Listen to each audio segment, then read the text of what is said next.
مشنگستان این هفته رو با امام مشنگا شروع میکنیم که خودش از شارلاتان بازی خودش برای درست کردن رژیم آخوندی اینطوری پرده برداشت.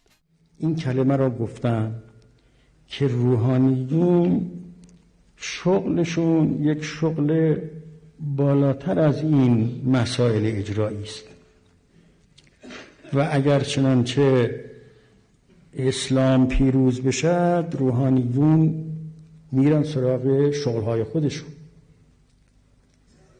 لکن وقتی که ما آمدیم و وارد در معرکه شدیم دیدیم که اگر روحانیون را بگیم همه برید سراغ مسجدتون این کشور به حلقوم امریکا یا شوروی میره.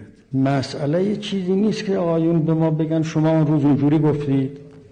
راسته ما اون روز خیال میکردیم که در این قشرهای تحصیل کرده و متدین و صاحب افکار افرادی هستند که بتوانند این مملکت را به اونجوری که خدا میخواد ببرند. بعضیشون هم خوب بودن لکن رأیشون با رأی ما مخالف بود.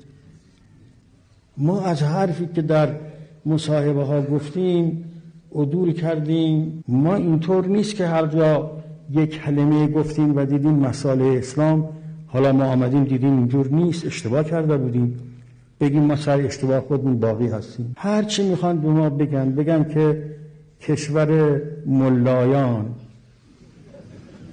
حکومت آخوندی است و از این حرفایی که میزنن